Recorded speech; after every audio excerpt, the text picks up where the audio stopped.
Hello everyone. In the previous lecture, we have discussed about the Andrews experiment and then we seen the Andrews isotherms. Andrew studied the liquefaction of carbon dioxide gas at different constant temperatures and he plotted his observations in the form of isotherms. We seen the isotherm of Andrew in this way. He plotted pressure versus volume.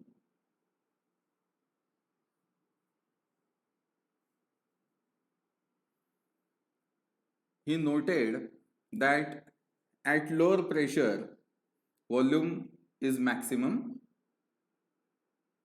As the pressure increases, the volume goes on decreasing. Then liquefaction takes place.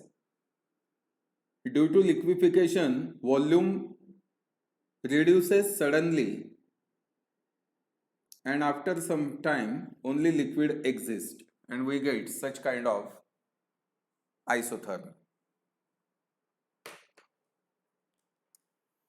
When the temperature is increased, we get similar curve, but now the liquefaction requires higher temperature. And this plateau region, it reduces on increasing the temperature.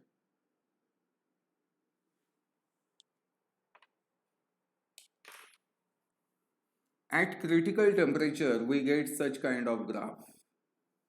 We get only a point. Okay.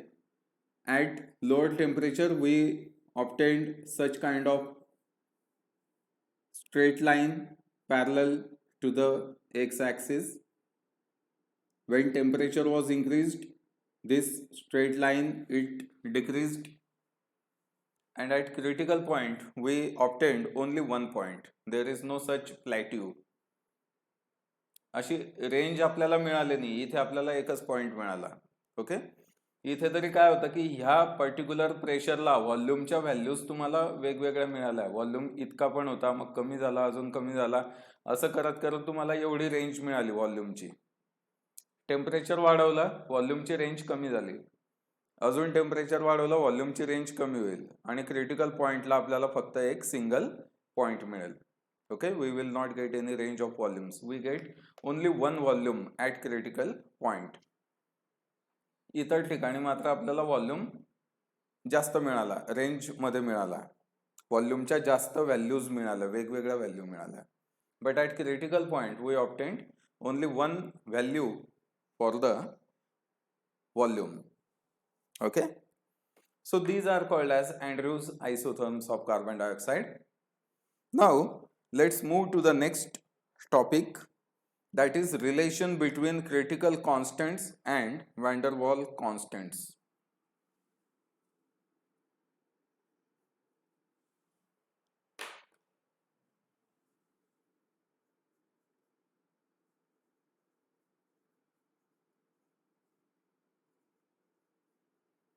Relation between critical constants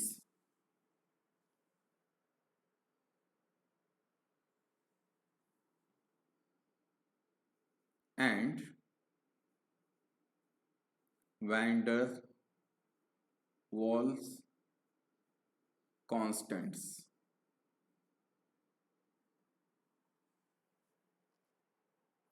critical constant कोणते होते? TC, PC and VC. Critical temperature, critical pressure, critical volume. These are the critical constants. आणि van der Waals constant कोणते होते? Constant A, constant B आणि gas constant R. Okay. Actually van der Waals constant हे दोनच आहेत, ए आणि बी. R gas constant आहे, पण आता तो त्या इक्वेशन मध्ये असल्यामुळे तो सुद्धा आपण घेतोय. So we are going to find out the relation between critical constants and the van der Waals constant. So let us see the relation between them. We know the van der Waals equation. The equation is P plus A upon V square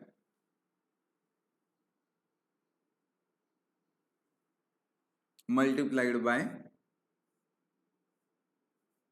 V minus B is equal to RT. Okay, this is van der Waals equation for 1 mole of gas. 1 mole साठी असल्यामुळे इथे n आलेला नाही तर n number of mole साठी equation काय आहे? P plus n square A divided by V square multiplied by V minus NB is equal to nRT. Okay, पण 1 मोल साठी n ची किंमत 1 होते आणि त्यामुळे आपण n इथे घेतलेला नाही कुठेच. We have written the van der Waals equation for 1 mole of the gas. Okay, so this is van der Waals equation. Now let us try to solve this equation.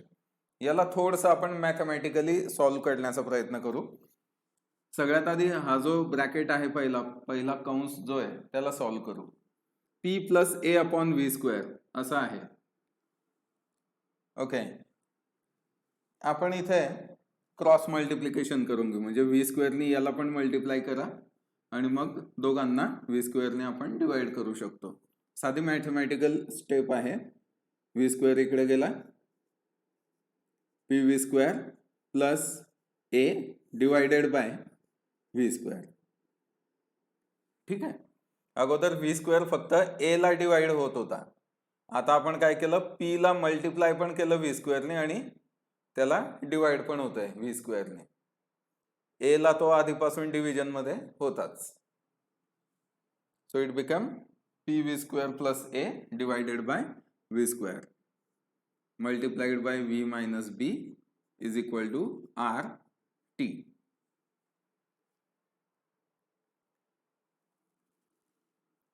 याला अजून सॉल्व करा. हा V square जो आहे, आता बघा हे multiplication मध्ये पूर्ण, त्यामुळे हा जो V स्क्वेअर आहे हा या पूर्ण टर्मच्या डिनॉमिनेटरला आहे असं आपण म्हणू शकतो मॅथमॅटिकली, है ना. असं बेरीज वगैरे असले की मग नाही म्हणता येत आपल्याला. बेरीज होती त्यामुळे आपल्याला काय करावं लागलं, P ला आपण डायरेक्टली डिवाइड नाही करू शकलो V स्क्वेअरने, आपण त्याला मल्टिप्लाय पण केलं आणि मग डिवाइड केला. पण आता ही पूर्ण जी टर्म आहे V मायनस बी आणि हा PV square plus A, it is in multiplication and V square is in the denominator, so it is common for this whole term. So we can transfer this V square on this side and now the equation will become V square आपण इकडे पाठवतोय, V square तिकडे गेला म्हणजे इकडे शिल्लक राहतं PV square plus A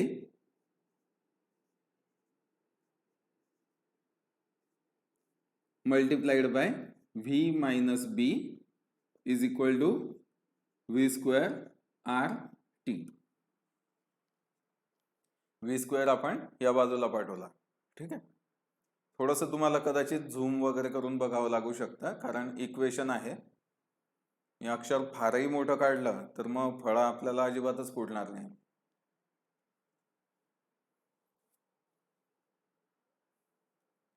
okay, now multiply both of this brackets. या दोघांचा गुणाकार आपण करून घेऊ.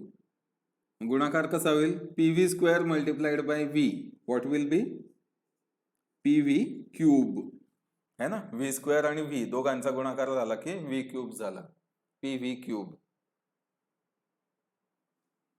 आता A ने मल्टिप्लाय करा V ला, प्लस साइन आहे त्यामुळे प्लसच घ्या, A मल्टिप्लाइड बाय V. ठीक आहे, आता आपण V ला आपला गुणाकार करून झाला. आता B सोबत गुणाकार करा. इथे निगेटिव्ह साइन आहे त्यामुळे मायनस साइन द्यावं लागेल. PV square multiplied by B, it will B PV square B. त्याला आपण PBV स्क्वेअर असं लिहू आपल्या कन्व्हिनियन्स साठी, PBV स्क्वेअर. पुन्हा मायनस साईन येईल, ए बी,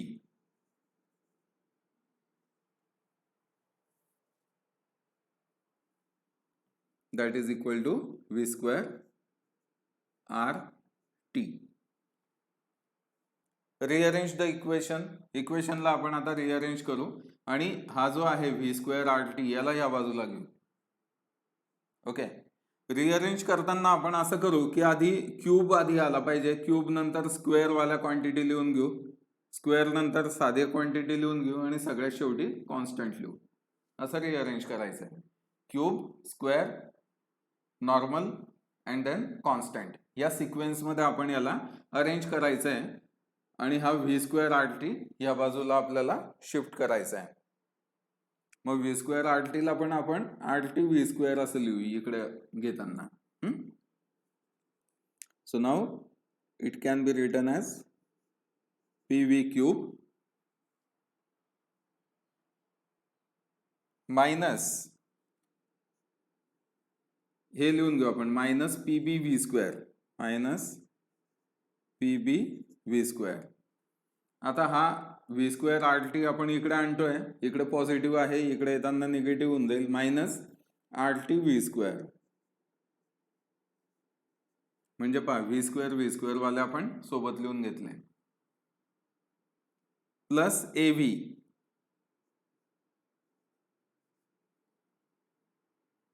आणि शेवटी कॉन्स्टंट लिहा minus A B, that is equal to, आता याला इकडे आणलं, इकडे काही शिल्लक नाही म्हणून 0, that is equal to 0.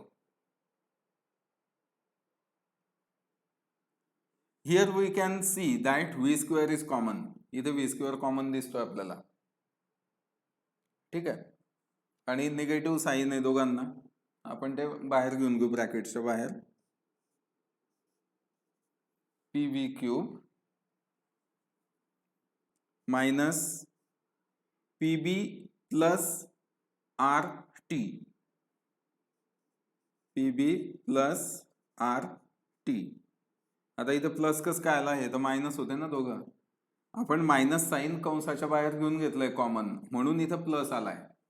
Okay, P B plus R T V square plus A V minus A B is equal to 0.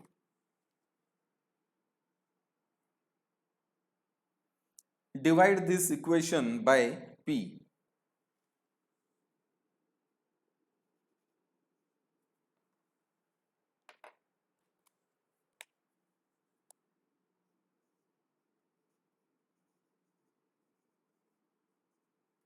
Divide by P.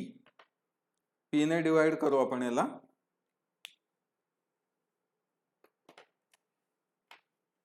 On dividing P V cube divided by P म्हणजे काय होईल, हा P cancel होऊन जाईल, फक्त V cube शिल्लक राहील. So it become V cube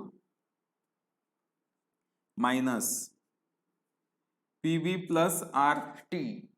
या पूर्ण टर्मला पी ने डिवाइड करावं लागेल आपल्याला. P B plus R T divided by P. ब्रॅकेटमध्ये, त्याला ब्रॅकेटमध्येच राहू द्या, multiplied by V square plus A V upon P. Okay, मग आपण A upon P multiplied by V असं लिहू शकतो. याला सारखंच येते, तुम्ही ए व्ही एकत्र लिहा किंवा वेगवेगळं लिहा, काही प्रॉब्लेम नाही. Minus A B upon P and that is equal to 0. So we divided this equation throughout by pressure P.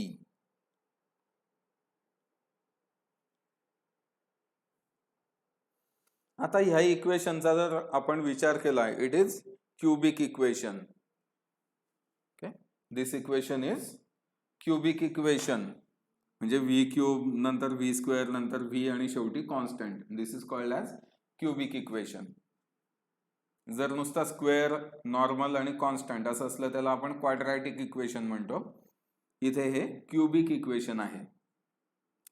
Cubic equation जे असतात, या क्युबिक इक्वेशन्सला जर आपण सॉल्व्ह केलं तर आपल्याला 3 त्याचे सोल्युशन्स मिळतात. We get 3 solutions for the cubic equation. मग आता ही गोष्ट आपल्याला, हे मॅथमॅटिकल जे आपण काढलं इथे, हे आपल्याला इथे अप्लाय करायचं या ग्राफला. याचा अर्थ असा होतो, हे जे इक्वेशन आहे क्युबिक इक्वेशन, हे व्हॉल्यूम संदर्भात क्युबिक आहे ना, म्हणजे V cube, V square, V आणि शेवटी कॉन्स्टंट असं इक्वेशन आहे. प्रेशरचं नाही झालेलं तसं, P cube, P square, P असं नाही झालेलं. इथे व्हॉल्यूमचं झालेलं आहे, V cube, V square, V आणि शेवटी constant. It is cubic in volume.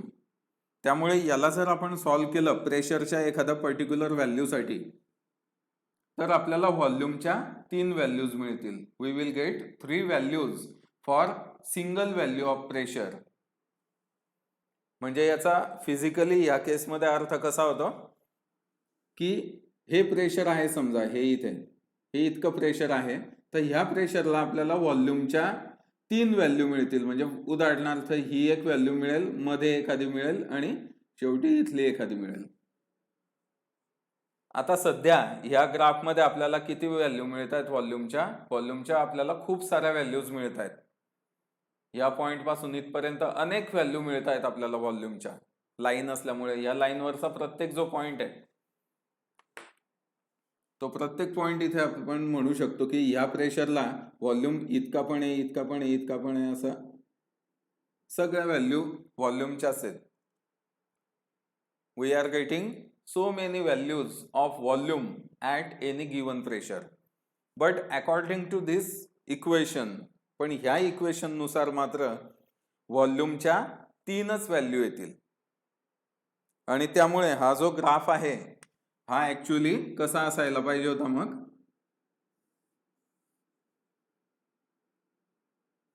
या इक्वेशन नुसार, क्युबिक इक्वेशन नुसार व्हॉल्यूम जो येतो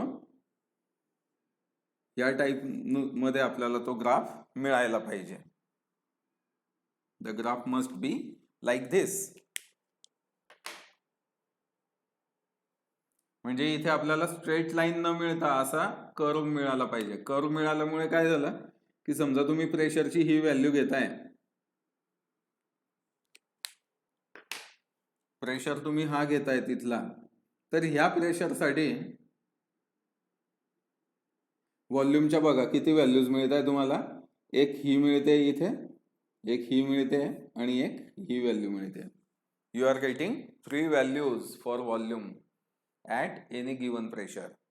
so the graph must be like this, not like this. Okay, म्हणजे अँड्र्यूजने सांगितलं ते खोटं होतं अशातला भाग नाही. ऍक्च्युली अँड्र्यूजचंच काम सगळ्यात महत्वाचं आहे इथे. व्हॅन्डरवॉल इक्वेशन त्याला अप्लाय करून आपण फक्त थोडंसं त्याच्यामध्ये सुधारणा केलेली आहे. थोडी सुधारणा करावी लागली याचा अर्थ ते चुकीचं आहे असं नाही होत. Okay, but when we apply the Van der Waal equation then the curve must be like this. For a given value of pressure we must get 3 values for volume. Okay, आता जास्त टेम्परेचरला काय होणार आहे, जास्त टेम्परेचरला आपल्याला या टाइप मध्ये ग्राफ मिळतोय. म्हणजे काय झालं, जास्त टेम्परेचरला नेमकं काय झालं, ही जी रेंज आहे ही कमी झाली आणि समजा एखाद्या विशिष्ट प्रेशरला आपल्याला कमी डिफरन्सने व्हॅल्यू मिळाला, 3 मिळाला. ओके, 3च मिळाला, पण आता त्यांच्यातला डिफरन्स कमी आहे. आधी डिफरन्स जास्त होता, आता कमी झाला. आणि क्रिटिकल पॉइंटला काय होत आहे, what is happening at the critical point. Critical पॉइंटला फक्त एकच पॉइंट आहे, तिथे तर काही अशी आडवी लाईन वगैरे नव्हतेच. म्हणजे क्रिटिकल पॉइंटला आपल्याला फक्त एकच पॉइंट मिळतोय. For any given pressure we are getting only 1 value of the volume. आणि त्यामुळे या क्रिटिकल पॉइंटच्या टेम्परेचरला आपण TC म्हणू, या प्रेशरला PC म्हणू आणि ह्या व्हॉल्यूमला आपण VC म्हणू. We are getting only 1 value for the volume at this critical point.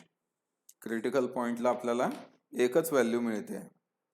तर हा ह्या इक्वेशनचा फिजिकल सिग्निफिकन्स आहे.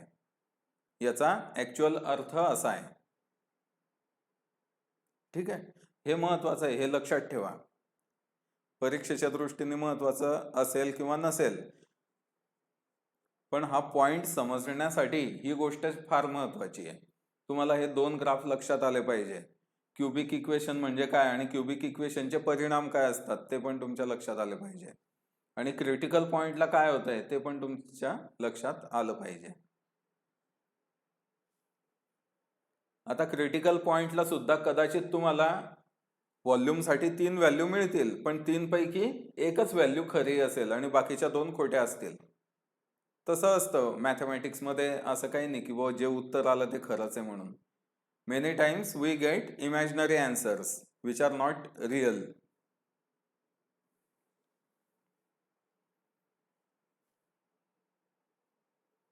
ठीक आहे, आता हे पुसून घेतो मी ग्राफ जे आहेत ते, कारण इक्वेशन पुढे आपल्याला अजून चालवायचं आहे.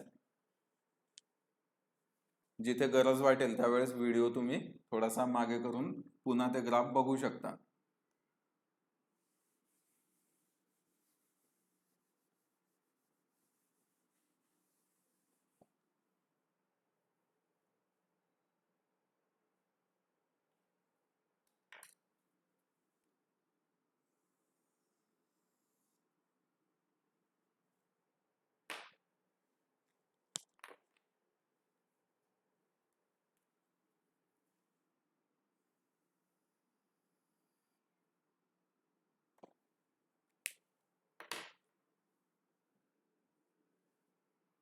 Okay.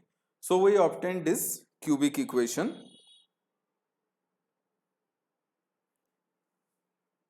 आता हेच इक्वेशन क्रिटिकल पॉइंट साठी कसं लिहिता येईल मग आपल्याला? क्रिटिकल पॉइंटला काय झालं होतं, व्हॉल्यूम हा क्रिटिकल व्हॉल्यूम होतो, म्हणजे व्हीचं व्हीसी असं आपण लिहू शकतो. ऍट क्रिटिकल पॉइंट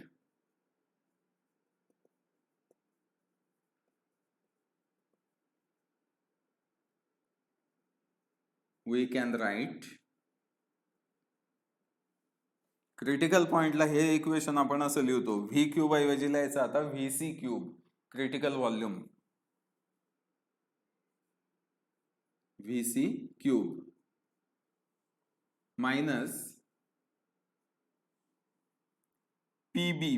आता इथे प्रेशर काय लिहावं लागेल आपल्याला, critical pressure P C. Okay, so it will be P C B plus R T C, है ना. टेम्परेचर क्रिटिकल टेम्परेचर लिहायचं म्हणून टीसी करा, plus R T C divided by P C into VC square plus A upon PC multiplied by VC minus AB upon PC and that is equal to 0. हेच equation लिहिलंय आपण, काहीच केलं नाही, फक्त काय बदल केला आपण, V च्या जागी VC लिहिला, P च्या जागी PC लिहिला आणि T च्या जागी TC लिहिला. क्रिटिकल म्हणून सगळ्या व्हॅल्यूज आपण त्या लिहिल्या.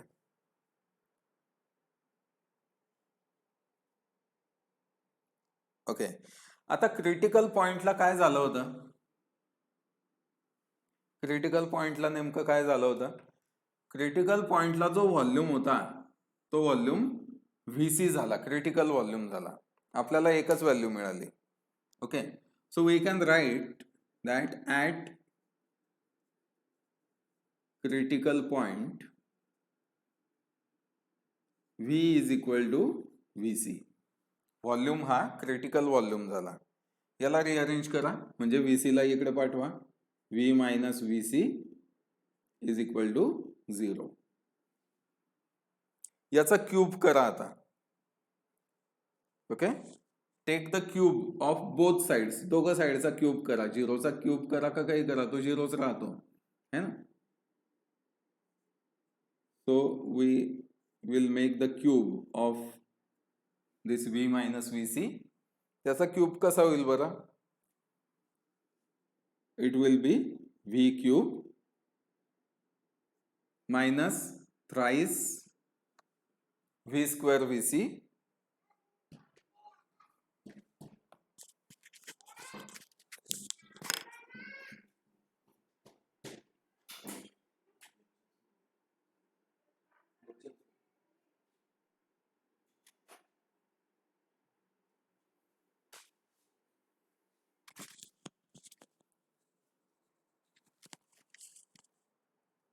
so it will be thrice v square vc थोडंसं आपण आपल्या कन्व्हिनियन्स साठी लिहून घेऊ थ्राइस vc v स्क्वेअर लिहू okay plus thrice vc square v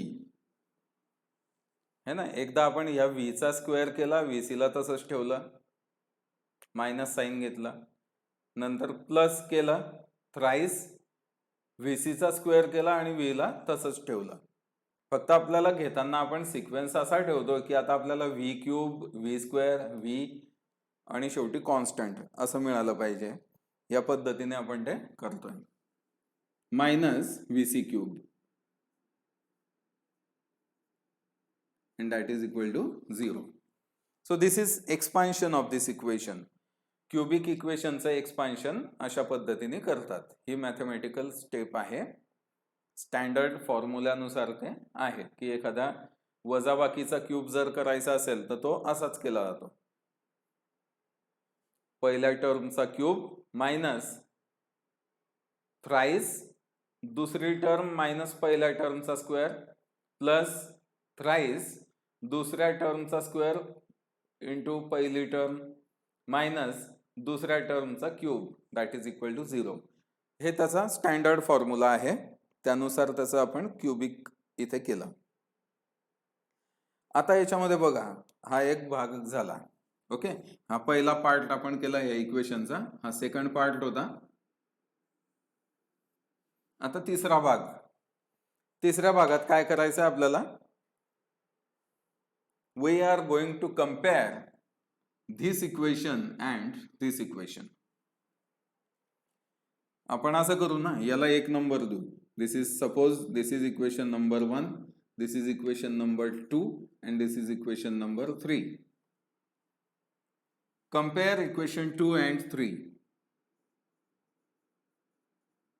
compare equation 2 and 3 we get 2 आणि 3 ची तुलना जर आपण केली कंपॅरिझन केली तर आपल्याला काय मिळतं आता बघा इथे काय आहे vc क्यूब इथे v क्यूब याला सुद्धा गुणाकारात कोणीच नाही कोइफिशियंट काहीच नाहीये याला पण कोइफिशियंट काहीच नाही मग त्यामुळे त्याचा विषय सोडून द्या आता इकडे पहा इथे vc स्क्वेअर आहे इथे v स्क्वेअर आहे या दोघांचं कंपॅरिझन केलं तर आपल्याला काय मिळेल हा थ्राइस vc आणि हे PCB plus RTC upon PC हे दोघं सारखे आहेत असं म्हणता येईल so we can compare the equation and here we can write this thrice vc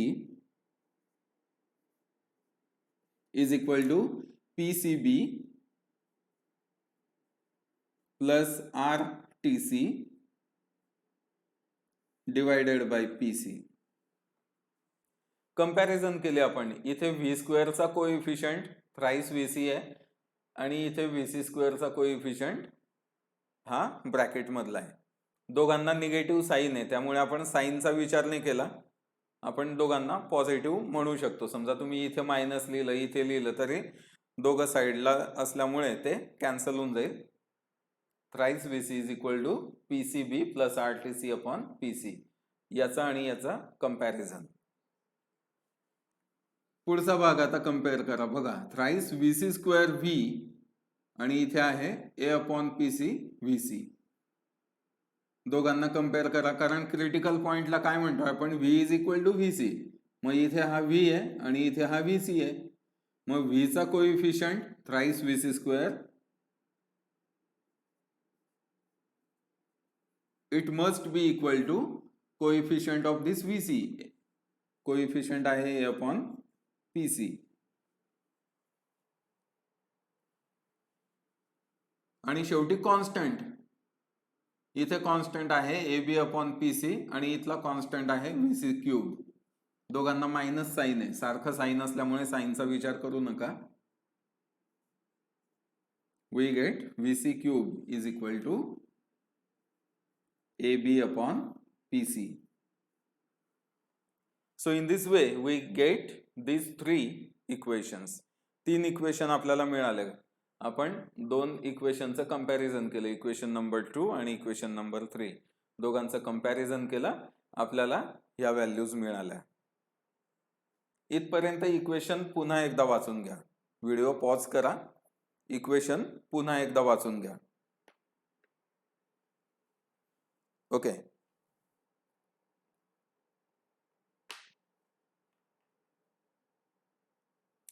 आता आपल्याला काय काढायचं होतं मुळात? टॉपिक काय होता आपला? Relation between critical constants and van Waals constants. आता इथे दोघं गोष्टी समोरासमोर आलेल्या आहेत. या इक्वेशन मध्ये VC, PC, TC क्रिटिकल कॉन्स्टंटही आहेत आणि वॅन इक्वेशन मधला कॉन्स्टंट B आहे, कॉन्स्टंट R सुद्धा आहे. इकडे पाहिलं VC आहे क्रिटिकल कॉन्स्टंट, PC आहे आणि वॅन कॉन्स्टंट A आहे. या इक्वेशन मध्ये सुद्धा क्रिटिकल कॉन्स्टंट PC आणि VC आहेत आणि वॅन कॉन्स्टंट AB आहेत. आता यांचं कंपॅरिझन करून आपल्याला एकेका कॉन्स्टंट सोबतचं रिलेशन काढायचं आहे. At first we will write van Waals constants in terms of critical constants. म्हणजे या बाजूला लेफ्ट हँड साईडला आपल्याला वॅन वॉल कॉन्स्टंट घ्यायचा आहे, राईट हँड साईडला आपल्याला क्रिटिकल कॉन्स्टंट येतील अशा पद्धतीने या इक्वेशनला अरेंज करायचं आहे. आता एवढा भाग मी पुसून टाकतो. ओके. आपल्याला जे महत्वाचे होते ते इक्वेशन या भागामध्ये आहेत इकडे सगळे.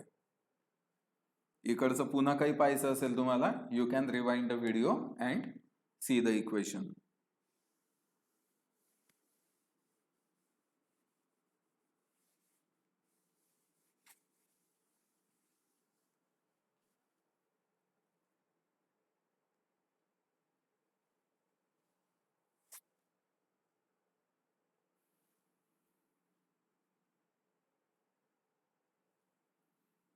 आता बघा, हे तीन इक्वेशन आपल्याला मिळाले, यांनाही नंबर आपण देऊन टाकू, है ना. हे 3 नंबर आहेत, याला 4 नंबर द्या.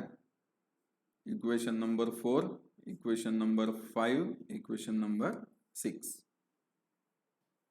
इक्वेशन नंबर 5 कडे बघा. फ्रॉम इक्वेशन 5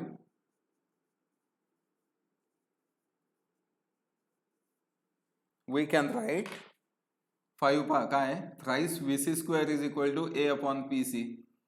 आता A एका बाजूला राहू द्या, PC बाजूला पाठवून द्या. काय मिळेल आपल्याला? A is equal to thrice PC VC square. A is equal to thrice PC VC square. We get this equation.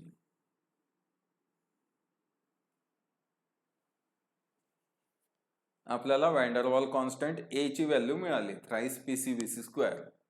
Van Waal constant in terms of critical constant A आपल्याला मिळाला.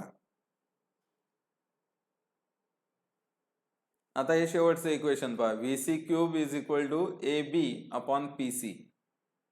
याच्यामध्ये A ची व्हॅल्यू टाका. A ची value काय आली आपली? Thrice PC VC square. इथे लिहू आपण, from equation number 6 we have VC cube is equal to AB upon PC. म्हणजेच याला रिअरेंज करा आपण, B च्या फॉर्म मध्ये रिअरेंज करायला. आपण डायरेक्ट रिअरेंज केलेलंच लिहू इथे. मग B साठी रिअरेंज करा. B एका बाजूला राहू द्या, PC इकडे पाठवा, PC VC क्यूब, आणि A पण इकडे पाठवा, म्हणजे तो त्याला डिवाइड होऊन जाईल. So B is equal to PC VC cube upon A. पण A ची व्हॅल्यू आपण ही काढलेलीच आहे इथे. So it become PC VC cube upon thrice PC VC square. PC गेला आणि VC स्क्वेअर गेला. इथे 3 पैकी 2 VC चालले गेले, 1 VC शिल्लक राहिला. So we get VC divided by 3. म्हणजे B साठी काय मिळालं आपल्याला equation? B is equal to VC upon 3. दुसरा वॅन्डरवॉल कॉन्स्टंट आपल्याला मिळाला in terms of critical constant.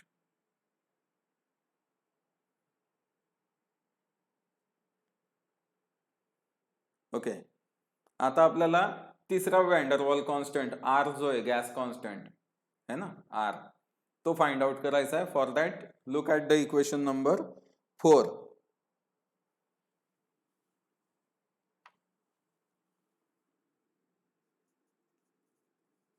From equation 4 याला रिअरेंज करा. आता एका बाजूला R आपल्याला मिळाला पाहिजे, मग कसं रिअरेंज होईल? तर PC इकडे पाठवा, थ्राइस PC VC,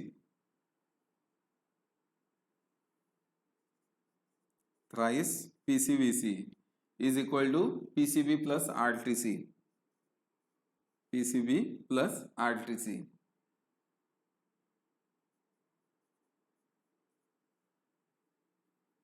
आता एक काम करा, PCB ला इकडे पाठवा, म्हणजे तो मायनस होऊन जाईल याच्यातून. थ्राइस PC VC मधून PCB मायनस होईल.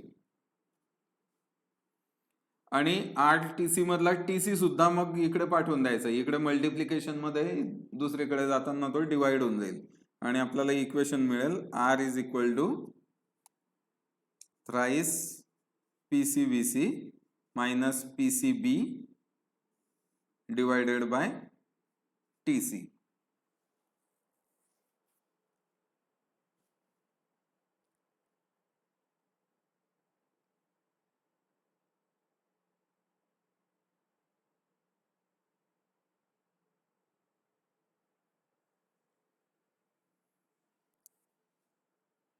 Okay,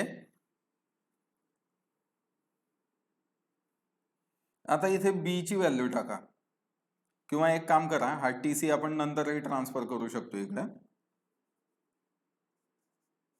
we can say RTC is equal to thrice PC VC minus PCB. आता B ची व्हॅल्यू टाका. B ची व्हॅल्यू आहे VC upon 3.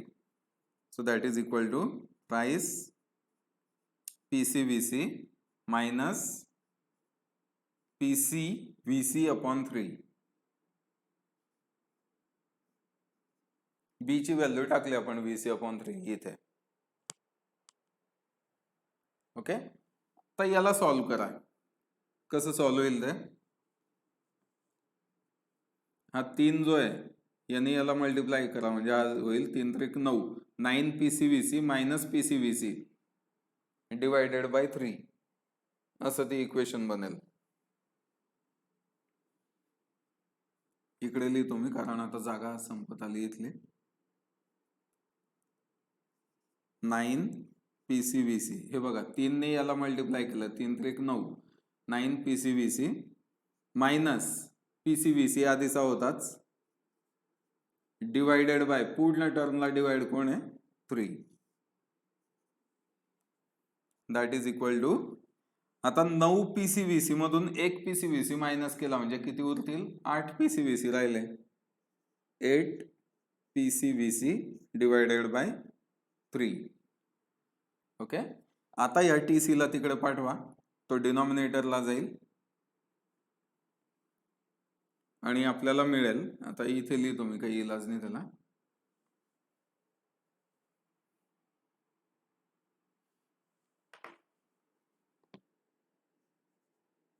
R is equal to 8 by 3 PC VC divided bye हा TC जो आपण इकडे ट्रान्सफर करणार आहे तो TC आहे इथे, TC. So in this way we obtained third van der Waal constant in terms of critical constants. हे इक्वेशन लक्षात ठेवा कारण मल्टिपल चॉईस मध्ये या गोष्टी येणारच आहे. युनिव्हर्सिटीला म्हणा किंवा काय मल्टिपल चॉईस मध्ये विचारण्यासारखे हे प्रश्न आहेत. Van der Waal constant in terms of critical constants.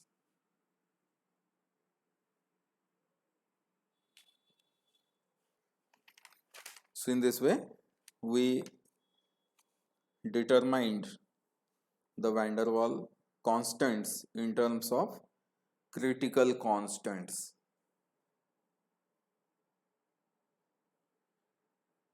A, B and R तिघ आपल्याला मिळाले.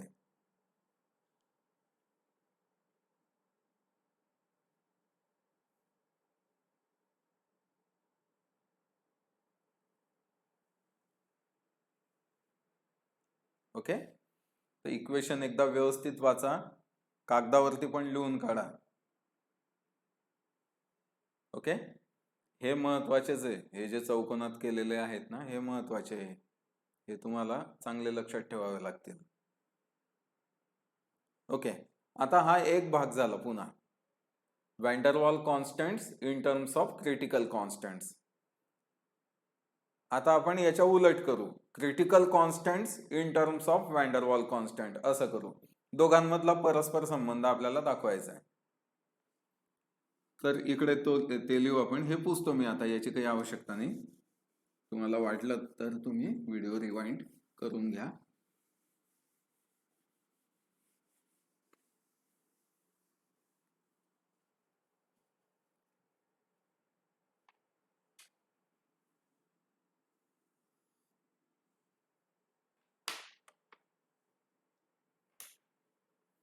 बघा, आपल्याला आता वॅन डर वॉल कॉन्स्टंट मिळालेले आहेत in terms of critical constants.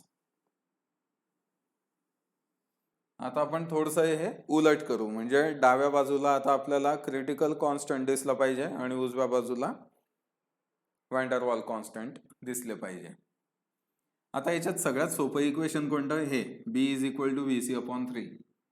या इक्वेशन वरून आपल्याला लगेच लिहिता येईल की VC is equal to thrice B. 3 इकडे पाठवला की हा 3B होऊन जाईल. मग VC is equal to 3B. Directly VC is equal to 3B. हे एक मिळालं आपल्याला critical constant in terms of van der Waal constant. आपल्याला आता डाव्या बाजूला क्रिटिकल कॉन्स्टंट आणायचे सगळे आणि उजव्या बाजूला मग जेही मिळतील ते van der Waal constant. Okay, एक मिळालं. आता ए बघा, A is equal to thrice PC VC². आपण काय करू? VC ची ही व्हॅल्यू टाकू 3B या ठिकाणी. मग हे इक्वेशन काय बनेल? A is equal to thrice PC 3B² है ना. VC² आहे, आपण VC ची व्हॅल्यू ही टाकली 3B. It became 3B². करा मग त्याचा स्क्वेअर करा. It is equal to thrice PC आणि 3B² काय झाला मग? 3चा वर्ग 9, 9B².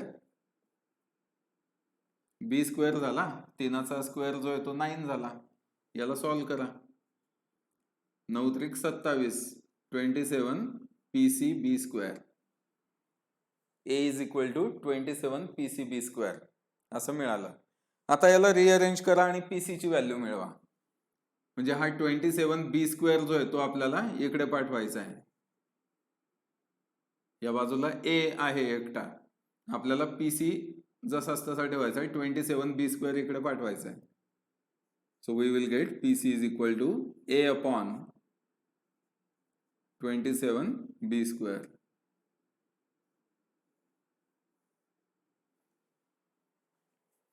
झालं. दुसरा क्रिटिकल कॉन्स्टंट मिळाला आपल्याला in terms of van der Waals constant.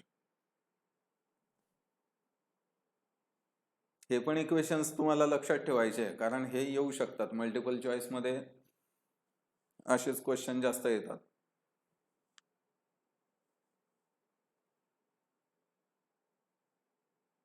Okay, आता हे बघा, R साठी इक्वेशन आहे. R is equal to 8/3 PC VC/TC.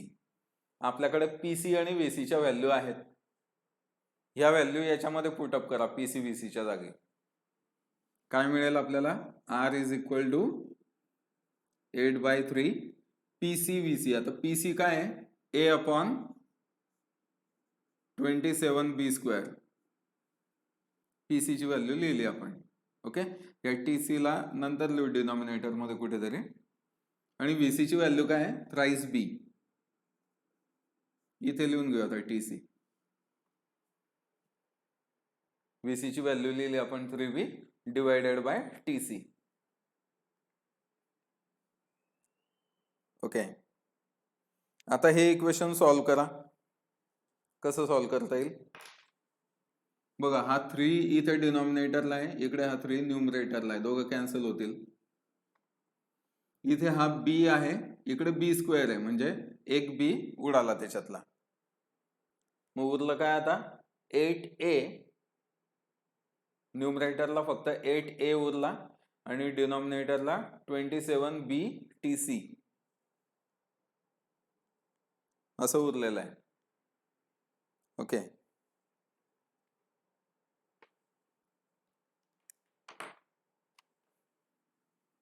Equation आता असं झालं हे. R is equal to 8A divided by 27B TC. TC साठी रिअरेंज करा इक्वेशनला. TC इकडे घ्या, R इकडे पाठवा. TC is equal to 8A upon 27RB. So this is critical constant TC in terms of van der Waals constants. आलं लक्षात? फक्त हे 3 इक्वेशन जे आहे ते रिअरेंज करून करून आपण आपल्याला जसं पाहिजे तसं इक्वेशन मिळवलं. लेफ्ट हँड साइडला आपण क्रिटिकल कॉन्स्टंट आणले आणि राईट हँड साइडला आपण van der Waals कॉन्स्टंट्स आणले.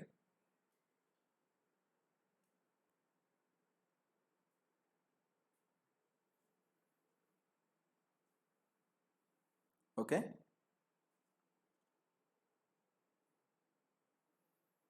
so this is the relation between critical constants and van der Waals constants. The topic is very important from the point of exam also, so you have to listen this lecture again and again so that the things will get clear to you and you can easily understand and remember the equations. Okay, so we will stop here. See you in the next lecture. Thank you.